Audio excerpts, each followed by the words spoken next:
Hello नमस्ते, स्वागत है आप सभी साथियों का एक बार फिर से। मैं विजय एनएस शिक्षा परिवार में आप सभी साथियों का स्वागत करता हूं। कैसे हो साथियों? उम्मीद करता हूं बहुत ही शानदार होंगे। यूपी पुलिस कांस्टेबल 2026 के लिए मैथ का एक शानदार, जानदार, बेहतरीन क्वेश्चंस के साथ पहला क्वेश्चन आपकी स्क्रीन पे है।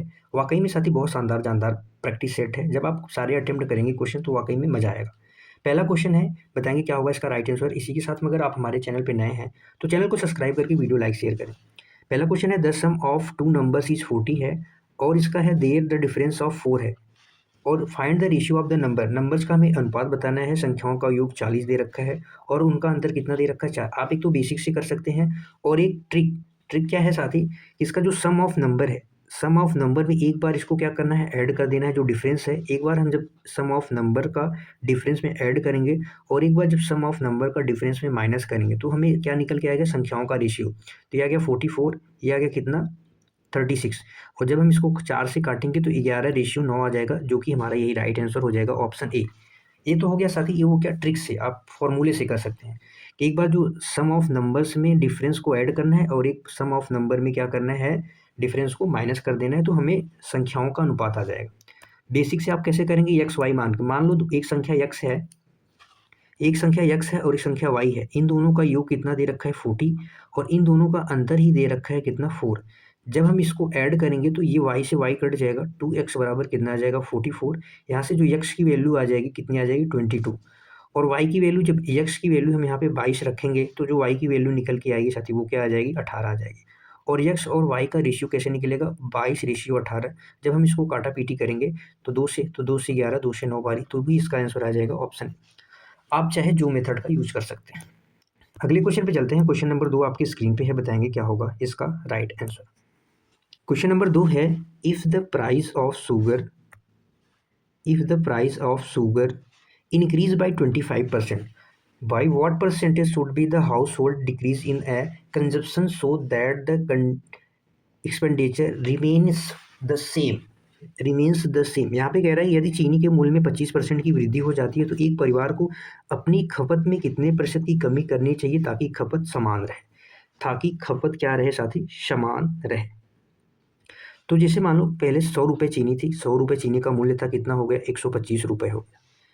तो अब क्या करना है साथी, सेम करना है, यानी जो पहले खपत जो का जो रेशियो था उसको हमें परिवर्तित न होने के लिए क्या करना पड़ेगा, इसका जो रेशियो हमें अपोजिट कर देना पड़ेगा। 125 से कितना, 100, इसको क्या कर देना है, 125 से इसको 100 कर देना है। हमें कितना कम करना पड़ेगा, 25 कम करना पड़ेगा। और कितने में से, 125 में से। तो 25/125 मल्टीप्लाई 100% के लिए, तो 25 से 5 बारी में कटेगा, 5 से 20 बारी में कटेगा, 20% इसका राइट आंसर आ जाएगा। 20% इसका राइट आंसर आ जाएगा। ये रेशियो से कर सकते हैं या आप एक मेथड से और कर सकते हैं। जैसे इसका एक फॉर्मूला होता है साथी, जो रेट ऑफ इंटरेस्ट, जो रेट ऑफ परसेंटेज की वृद्धि हुई है वो क्या है, जो रेट ऑफ परसेंटेज की वृद्धि है ऊपर वो लिखना है, और 100 में रेट ऑफ इंटरेस्टेड जितना की वृद्धि हुई, रेट ऑफ परसेंटेज की जो वृद्धि हुई है मल्टीप्लाई 100 कर देना है, बस। इसका एक फॉर्मूला है। तो 25% की वृद्धि हुई रही है और 100 में हम इसको ऐड कर देंगे, 100 में ऐड करेंगे एक 25, फिर उसके बाद मल्टीप्लाई 100 करेंगे। तो ये ऐड करेंगे तो कितना हो जाएगा, 125। 5 से इसको कटेंगे 5 बारी में, 5 से इसको काटेंगे फिर भी 20% आएगा। जो साथी मूल्य था, रेट में कितने परसेंट की वृद्धि हुई है वहाँ पे वो उसको ऊपर करना है और नीचे ऐड करना है 100 में रेट ऑफ परसेंटेज की जो वृद्धि हुई है और मल्टीप्लाई 100 करना है परसेंटेज के लिए। अगले क्वेश्चन पे चलते हैं। क्वेश्चन नंबर 3 आपके स्क्रीन पे है, बताएंगे क्या होगा इसका राइट आंसर। बहुत आसान है। यहाँ पे एक व्यक्ति 1200 रुपये में एक वस्तु खरीदता है और उसे 20% के लाभ पे बेच देता है, तो उसका जो है सेलिंग प्राइस बताना है, क्या होगा उसका selling price, find the selling price. तो 1200 में खरीदाता है और 20% के लाभ पे बेचता है, का मतलब हो जाएगा 100 रुपये सीपी था, उस पर 120 का लाभ हो जाए, यानी 120 में बेच देता है। तो यही 120 की वैल्यू बतानी है, तो 0 से 0 कटा लेंगे, 12 में 12 का मल्टीप्लाई करेंगे 144, एक 0 और चिपका देंगे, ऑप्शन बी इसका करेक्ट हो जाएगा। अगले क्वेश्चन पे चलते हैं। क्वेश्चन नंबर 4 आपकी स्क्रीन पे है, बताएंगे क्या होगा इसका राइट आंसर। यहाँ पे ए रेशियो बी का अनुपात 2:3 है, बी सी का अनुपात 4:5 है। तो यहाँ पे ए बी और सी का रेशियो बताना है, ए और बी और सी का रेशियो बताना है। ए और बी का कितना रेशियो दे रखा है, 2:3, और बी और सी का कितना दे रखा है, 4:5। तो हम करेंगे खाली वाला घर पड़ोसी का, तो यहाँ पे 3 आ जाएगा, इसको यहाँ पे कर देंगे 4। बस क्या करना है, सीधा इस पे मल्टीप्लाई कर देना है। ये 8 हो गया, ये 12 हो गया, ये 15 हो गया। यही हमारा राइट आंसर हो जाएगा, ऑप्शन है यही हमारा क्या हो जाएगा, राइट आंसर हो जाएगा। बाकी आप एलसीएम से भी करके लगा सकते हैं, बट ये सबसे बेस्ट है। अगले क्वेश्चन पे चलते हैं। क्वेश्चन नंबर 5 आपकी स्क्रीन पे है, बताएंगे क्या होगा इसका right answer. A can do a piece of work in 10 days, यानी ए किसी कार्य को 10 दिन में पूरा कर सकता है और बी उसी को 15 दिन में पूरा कर सकता है। वो दोनों कार्य को कितने दिन में पूरा करेंगे अगर उनको एक साथ मिला दिया जाए। ए किसी कार्य को 10 दिन में करता है, बी उसी कार्य को 15 दिन में करता है। इन दोनों का जब हम एलसीएम लेंगे तो टोटल वर्क आ जाएगा। इन दोनों का एलसीएम हमने 30 लिया, ये साथ ही क्या आ गया, टोटल वर्क। और इसकी जो एफिशिएंसी निकालेंगे तो टोटल वर्क में इनकी जो 10 दिन में काम कर रहा है, तो जब इसमें डिवाइड करेंगे तो कितना आ जाएगा, 3 इसकी क्षमता आ गई। और इसको जब 30 से 5 को डिवाइड करेंगे, 15 से डिवाइड करेंगे तो इसकी क्षमता 2 आ गई। यानी ये 3 की क्षमता से काम कर रहा है, ये 2 की क्षमता से काम कर रहा है।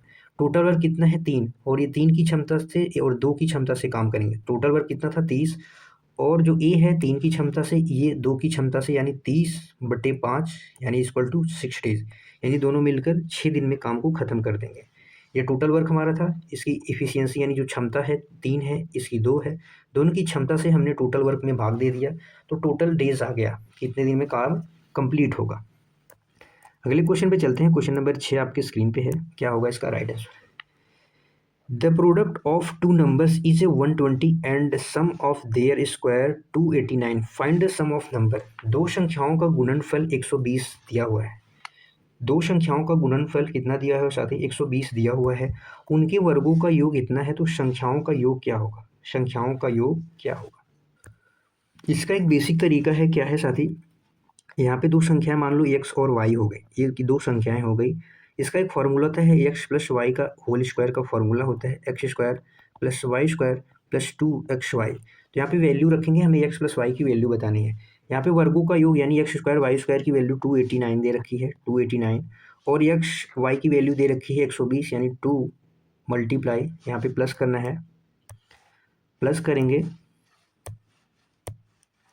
प्लस करके जब 2 मल्टीप्लाई करेंगे तो ये 240 आ गया। जब हम इसको ऐड कर देंगे तो कितना आ जाएगा, 925, 92 कितना आ जाएगा, 5 आ जाएगा। ये x प्लस वाई का होल स्क्वायर आ गया। जब x प्लस वाई को हम निकालेंगे तो ये क्या हो जाएगा, इसका वर्गमूल हो जाएगा। वर्गमूल कितना आएगा साथ ही, इसका 23 आ जाएगा। इसका वर्गमूल कितना आ जाएगा, 23, और जो राइट आंसर हो जाएगा ऑप्शन बी हो जाएगा 23। और अगर आप इसे सॉल्व ट्रिक करना चाहें तो सॉल्व ट्रिक कैसे होता है, सॉल्व ट्रिक इसका क्या होता है साथी, जब संख्याओं के गुणनफल दिया जाए, जब संख्याओं का गुणनफल दिया हो और उनके वर्गों का योग दिया हो और संख्याओं का योग बताना हो, तब कौन सा ट्रिक लगेगा। अंडर रूट में करना है 289 प्लस 2 मल्टीप्लाई 120, बस इसको सॉल्व कर देना है। बस इसका 2 गुना करना है और इसमें ऐड करके उसका अंडर रूट कर देना है, बस जब ऐसे क्वेश्चन आ जाए तब। तो जब इसका करेंगे तो वही अंडर रूट में टोटल कितना आ जाएगा, 529 आ जाएगा। और फिर इसका जो साथी हो जाएगा वर्गमूल कितना आ जाएगा, 23। तो वही करेक्ट आंसर हो जाएगा ऑप्शन बी। अगले क्वेश्चन पे चलते हैं। क्वेश्चन नंबर 7 आपके स्क्रीन पे है, बताएंगे क्या होगा इसका राइट आंसर। क्वेश्चन नंबर 7 है, if 80% of A equal to 50%, यदि ए का 80% बराबर बी का 50% है, तो बी बराबर ए का x% है, तो x का मान ज्ञात करना है। b बराबर a का x% है, तो x का मान हमें बताना है। यहाँ पे एक चीज़ आप समझिए साथी, b का 50% a के 80% के बराबर है, और जहाँ पे b बराबर दे रखा है a का x% है, यानी b अगर पता चल जाए तो क्या हो जाएगा, हमें पता चल जाएगा। जैसे हमने कहा अगर a 80 होता, अगर b का हम 100% कर दें, b को 100% करें, तो b को 100% करें तो a कितना आ जाएगा, 160 आ जाएगा। जो यही हमारा आंसर हो जाएगा, यही हमारा आंसर हो जाएगा। नहीं समझ में आया तो आप बेसिक से समझिए। यहाँ पे b बराबर दिया हुआ है, b बराबर a का x% है, यानी b को हमने 100% कर दिया, तो a का x%, या इसका ये भी डबल हो जाएगा, 80 का क्या हो जाएगा, 160 हो जाएगा, और 160 यही का हो जाएगा, x की वैल्यू हो जाएगी, x की यही वैल्यू हो जाएगी, सीधा सीधा दिया होता। या आप ऐसे भी कर सकते हैं, आप कैसे कर सकते हैं, a का 80%, a का 80 बराबर b के 50 के है, तो a और b का हम यहाँ से रेशियो निकाल लेंगे। इसके सामने वाला इसका रेशियो होता है, तो a 50 आ गया, b कितना आ गया, 80 आ गया। तो वही पे पूछा है साथ ही b कितना है, 80 है, ए कितना है 50 है, इसका कितना कितना परसेंट है, इसका x/100 यही हमें बताना है, x/100 हमें यही बताना है। तो 0 से 0 कटा लेंगे, 5 से ही जाएगा 20 बार में, और 20 में जब इसमें 8 में गुणा करेंगे तो कितना आ जाएगा 160, जो यही हमारा आंसर होगा ऑप्शन ए, यही हमारा आंसर होगा। यहाँ पे जो चीज़ें दे रखी है सिर्फ यहीं पे क्या कर दिया है, इसको उल्टा कर दिया है, बी बराबर ए का x% दे दिया है। यहाँ पे ए का 80% बराबर बी का 50% है, यानी बी का जो आधा है वो ए का 80% के बराबर है, यानी बी के जो 100% की वैल्यू होगी ए के 60% के बराबर, ए के 160 के बराबर होगी, तो इसका 160 राइट आंसर होगा। अगले क्वेश्चन पे चलते हैं। क्वेश्चन नंबर 8 आपके स्क्रीन पे है। एक वस्तु को by selling an article for 72 there is a loss of 10%, यानी 72 रुपये में बेचने पर 10% की हानि होती है, यानी 100 रुपये वस्तु का प्राइस था, वो 10% की हानि हो गई, यानी 90 रुपये में उसने बेचा, तो 72 की वैल्यू क्या हो गई 90 हो गई, और 5 का लाभ कमाने के लिए उसे सेलिंग प्राइस 5 का लाभ कमाना है 100 पे, तो क्या हो जाएगा 105 हो जाएगा। बस यही कैलकुलेशन करना है। 9 से काटेंगे ये 10 बारी में, 9 से काटेंगे ये 8 बारी में जाएगा। अब इसको हम काटेंगे 5 से, तो 5 दुइयाँ 5 चौके 5 दूनी 10, और 5 चौके नहीं जाएगा, 5 ये कटेगा, 5 दूनी 5 इकन्ना, ये कटेगा 4 बारी में, आ जाएगा 84, आ जाएगा 84, 84 हमारा राइट आंसर हो जाएगा। चलो अगले क्वेश्चन पे चलते हैं। क्वेश्चन नंबर 9 आपके स्क्रीन पर है। यहाँ पे दिया हुआ है साथी, किसी साधारण ब्याज की दर से कोई राशि 8 वर्षों में दुगनी हो जाती है, यानी 1 रुपये है तो कितना हो जा रहा है 2 हो जा रहा है, 1 रुपये है कितना हो जा रहा है 2 हो रहा है, कितना इंटरेस्ट मिल रहा है 1 रुपये का ब्याज मिल रहा है, 1 रुपये का ब्याज मिल रहा है कितने पे 1 रुपये पे, कितने वर्षों में मिल रहा है साथी 8 वर्षों में, परसेंटेज के लिए गुणा करेंगे 100 का, बट्टी में 8%, 8 वर्षों में मिल रहा है तो 8 से हम भाग दे देंगे। जब इसको हम कैलकुलेशन करेंगे तो 12.5% का रेट आ जाएगा, दर आ जाएगी, तो इसका ऑप्शन बी हो जाएगा। 1 रुपये का ब्याज मिल रहा है, कितने पे मिल रहा है 1 में, कितने सालों में मिल रहा है 8 सालों में, गुणा करेंगे क्या आएगा 100 का, बस सॉल्व करना है। अगला क्वेश्चन, क्वेश्चन नंबर 10 आपके स्क्रीन पे है, बताएंगे क्या होगा इसका राइट आंसर।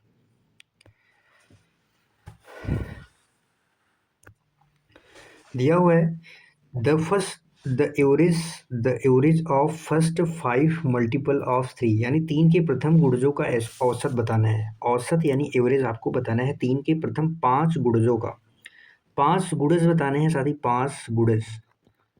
एवरेज हमेशा क्या होता है बीच वाला होता है, एवरेज हमेशा क्या होता है साथी बीच वाला होता है। तो 5 गुणज हैं, यानी 5 गुणज होंगे तो इसका मतलब है कि 2 संख्याएं इसके पीछे होंगी, फिर 2 संख्याएं इसके बाद में होगी, ये बीच वाला जो होगा वही साथी क्या होगा एवरेज होगा। तो हम 5 में +1 ऐड करेंगे कितना आ जाएगा 6, इसको 2 से डिवाइड करेंगे क्या आ जाएगा 3, और 3 का इसी 3 में मल्टीप्लाई कर देंगे 9 आ जाएगा, यही हमारा एवरेज हो जाएगा। ये तो आप 3 के 5 गुणज आसानी से निकाल सकते हैं, एक 3 होगा, एक 6 होगा, एक 9 होगा, और एक क्या हो जाएगा 12, एक 15 हो जाएगा। भाग देने की भी आवश्यकता नहीं है, बीच वाला हमेशा एवरेज होता है, तो इसका राइट आंसर हो जाएगा ऑप्शन ए। जब क्या हो गैप समान हो, ये समान हो तो बीच वाला एवरेज हो जाता है, अन्यथा आप इस सबको जोड़ेंगे, सबको जोड़ने के बाद जो सम आएगा, सम को 5 से डिवाइड करेंगे तो भी 9 ही आएगा, तो जो इसका राइट आंसर होगा ऑप्शन बी हो जाएगा। अगले क्वेश्चन पे चलते हैं। क्वेश्चन नंबर 10 आपके स्क्रीन पे है, बताएंगे क्या होगा इसका राइट आंसर। यहाँ पे दिया हुआ है साथी, 2 संख्याएं 3 और 5 के अनुपात में है, यदि प्रत्येक में 9 घटा दिया जाए तो नया अनुपात 12:23 का हो जाता है, तो छोटी संख्या क्या है, छोटी संख्या का अनुपात 3 है, तो जो 3 का मल्टीपल होगा वही हमारा आंसर हो जाएगा। 3 का मल्टीपल ये है, 3 का मल्टीपल ये है, 3 का मल्टीपल साथी ये नहीं है, 3 का मल्टीपल ये नहीं, तो इन दोनों में से तो नहीं होगा, इन दोनों में से ही क्या होगा एक आंसर होगा।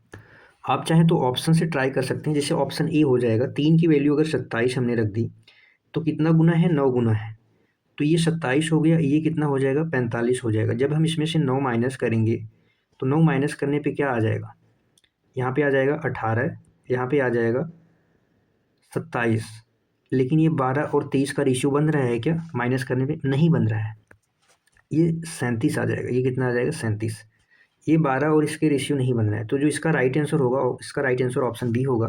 अब हमें इसको देखने की भी आवश्यकता नहीं है, और एक मेथड से इसको ट्राई कर सकते हैं, बेसिक मेथड से। कैसे कर सकते हैं, मान लो संख्याएं 3x हैं और ये कितना है 5x है, इसमें हम -9 करते हैं, इसमें भी -9 करते हैं, तो जो रेशियो आता है 12:23 आता है। इसको हम क्रॉस मल्टीप्लाई करेंगे, तो जब 23 का 3 में मल्टीप्लाई करेंगे तो क्या आ जाएगा 69x आ जाएगा और फिर इसको जब मल्टीप्लाई करेंगे 23 माइनस मल्टीप्लाई 9 तो बराबर में क्या आ जाएगा 12×5 = 60x माइनस 12 × 9 आ जाएगा। तो यहाँ से यहाँ पे माइनस करेंगे तो 9x आ जाएगा। 9x बराबर क्या आ जाएगा साथी, ये उधर जाएगा तो माइनस हो जाएगा 23 में से गुणा 9 माइनस 12 × 9 तो 9 कॉमन कर लेंगे तो 23 में से ये कट जाएगा तो इस घटा फटा के हम आंसर लाएंगे तो क्या आ जाएगा, यही है हमारा बेसिक तरीका। ये हमारा क्या है, बेसिक तरीका है। बाकी ऑप्शन से आप ट्राई कर सकते हैं। अगले क्वेश्चन पे चलते हैं। क्वेश्चन नंबर 12 आपकी स्क्रीन पे है, बताएंगे क्या होगा इसका right answer. A can finish A work of 18 days, एक किसी कार्य को 18 दिनों में पूरा कर सकता है। बी उसी कार्य को ए द्वारा लिए गए समय के आधे समय में पूरा कर सकता है।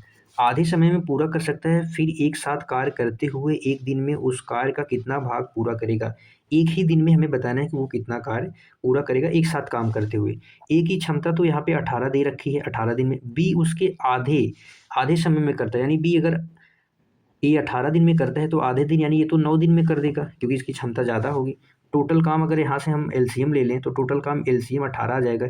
इसकी क्षमता 1 है, इसकी क्षमता ज़्यादा है 2 है, इसकी क्षमता ज़्यादा है 2 है। तो यानी एक दिन में जो ये काम करेंगे, एक दिन में जो काम करेंगे साथी 2 की क्षमता से बी करेगा, 1 की क्षमता से ये करेगा, यानी 3 काम करेंगे। टोटल काम कितना है 18।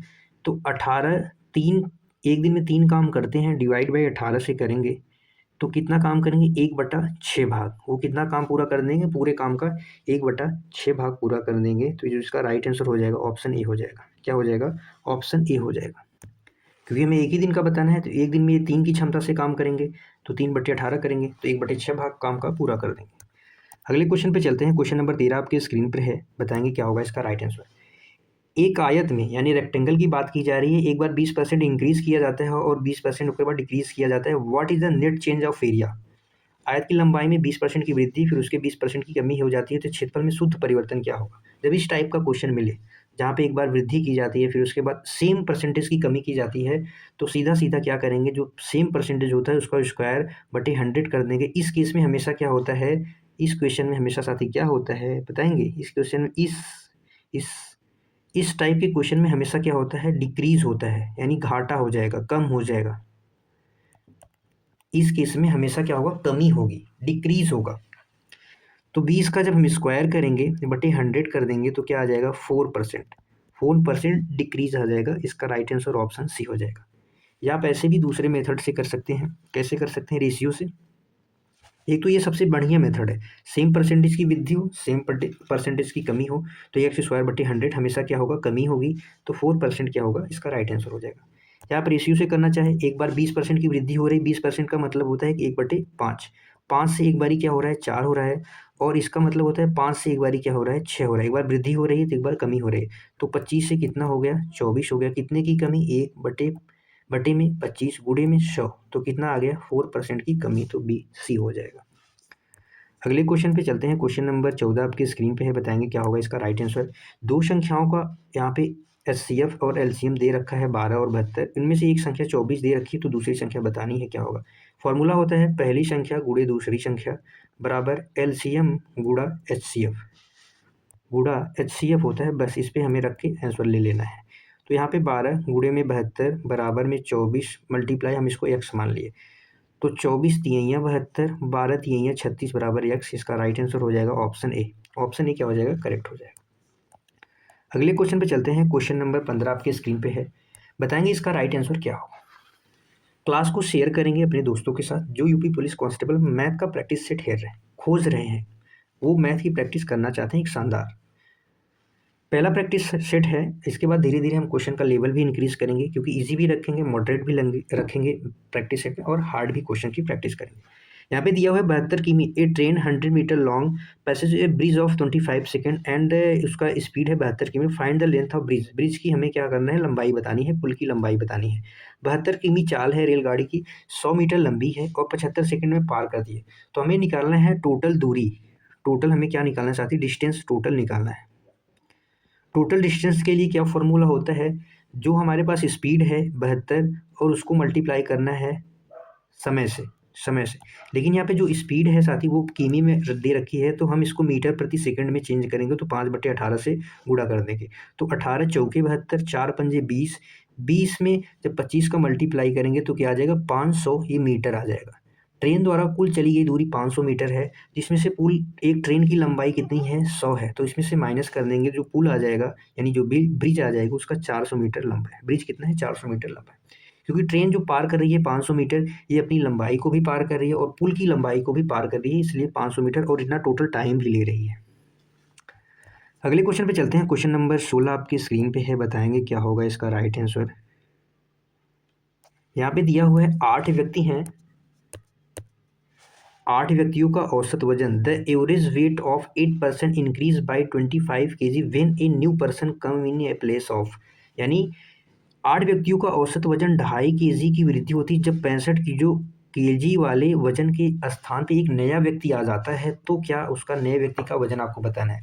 यदि वो सेम केजी का यानी 65 केजी का आता तो वजन में फर्क पड़ता, नहीं पड़ता। लेकिन यहाँ पे 2.5 केजी का एवरेज की वृद्धि हुई, यानी आदमी का वजन 65 केजी से ज़्यादा होगा, 65 केजी से डेफिनेटली ज़्यादा होगा, क्योंकि तभी तो वृद्धि हो रही है।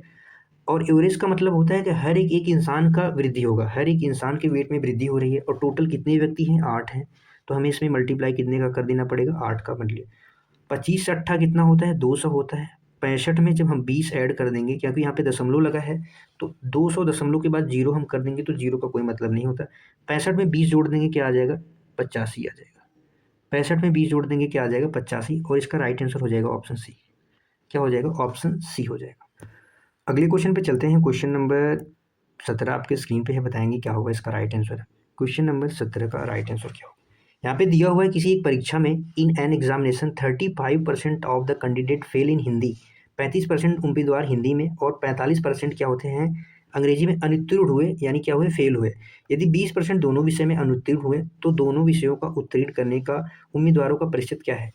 सबसे सिंपल, हम यहाँ पे सर्कल बनाएंगे, एक सर्कल यहाँ पे ऐसे बना दिया और एक सर्कल हम इसको थोड़ा सा क्रॉस करके बना दिया। हम इस पहले वाले सर्कल को नाम दे दिए हिंदी और इस दूसरे वाले को इंग्लिश यानी ई से लिख दिए।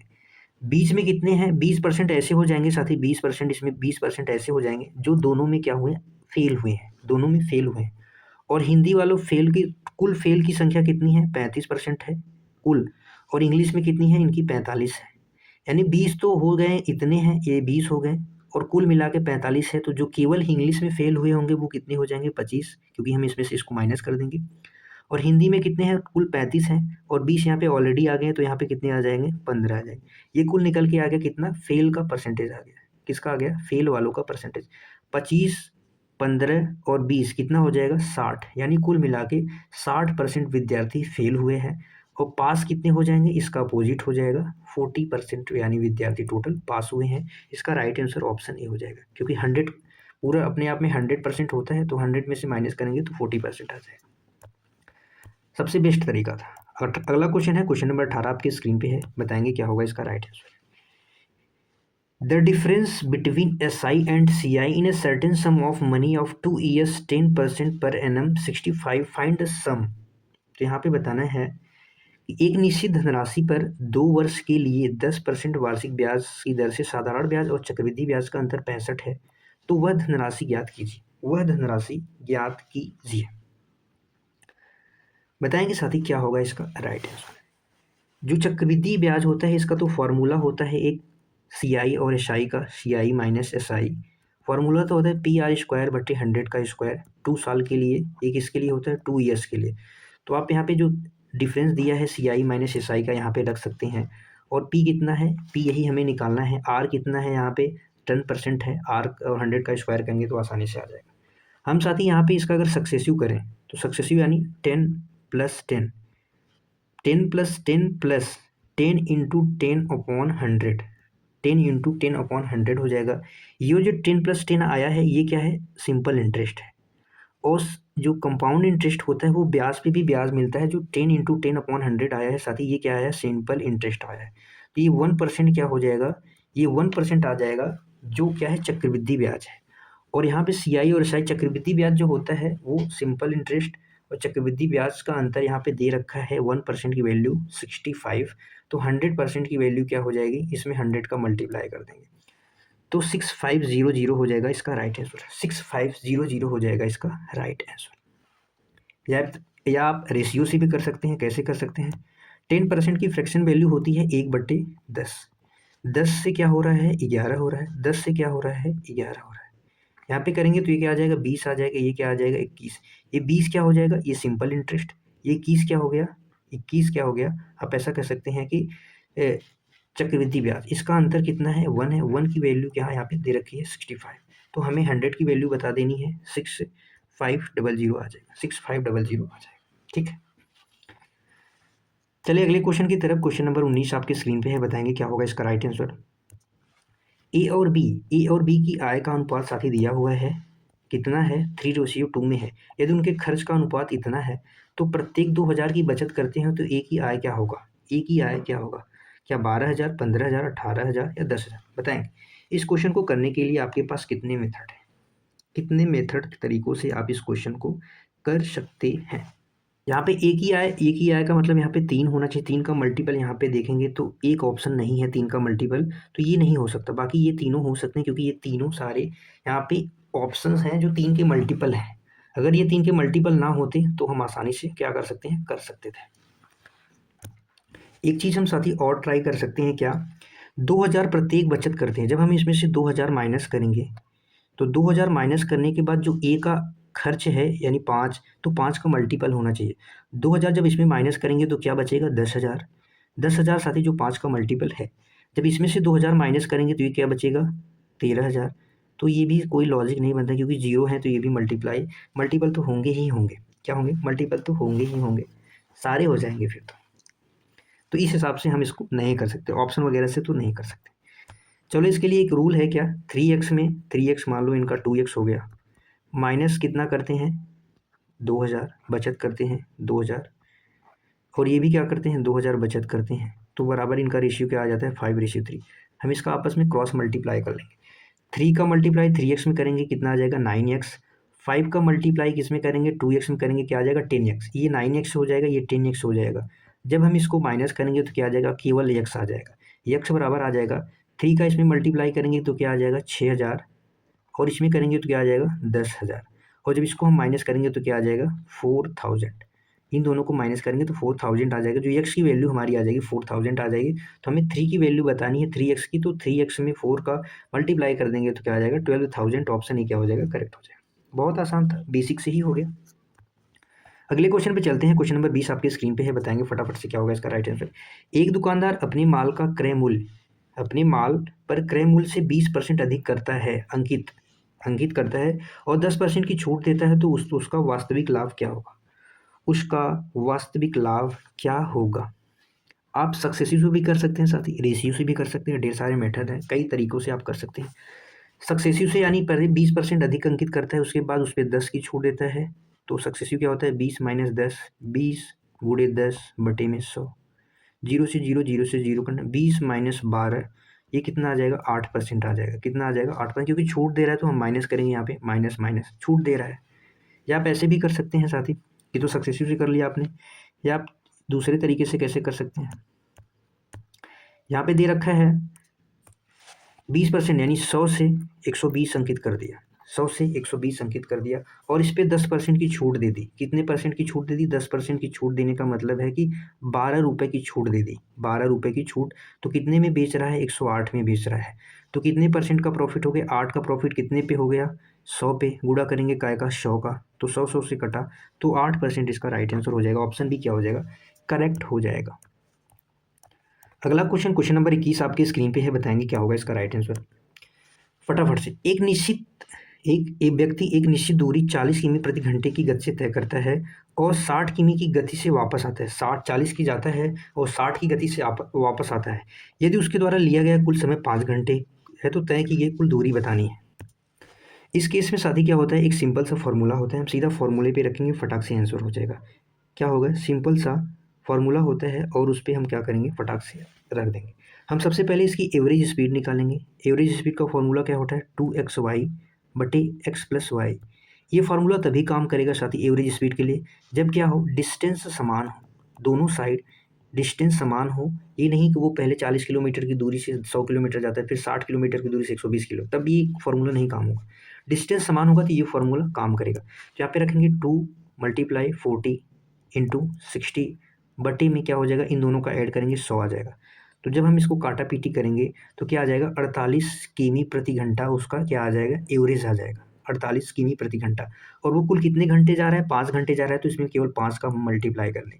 जब 5 का मल्टीप्लाई करेंगे तो क्या आ जाएगा, 240 किमी आ जाएगा। क्या आ जाएगा, 240 किमी। इसका राइट आंसर ऑप्शन बी हो जाएगा। इसका राइट आंसर ऑप्शन बी हो जाएगा। सबसे ईज़ी था। एवरेज स्पीड हमने निकाल ली कि इतनी स्पीड से जा रहा है, स्पीड इतनी स्पीड से जा रहा है, तो एवरेज स्पीड हमारा क्या निकल के आ गया, 48 किमी प्रति घंटा।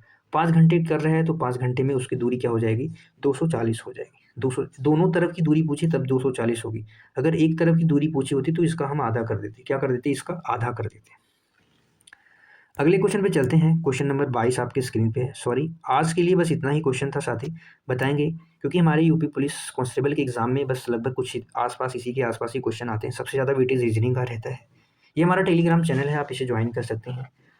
क्लास को अंत तक देखने के लिए आप सभी साथियों का धन्यवाद। फिर मिलेंगे एक शानदार जानदार प्रैक्टिस सेट के साथ। तब तक के लिए बाय बाय साथी। Thank you so much. खुश रहिए, मस्त रहिए। मेरा एक ही उद्देश्य है साथी कि जिसको मैथ नहीं आती उसको भी मैथ सिखाना है। ठीक है, मिलेंगे अगली क्लास में। तब तक के लिए बाय बाय। जय हिंद साथियों।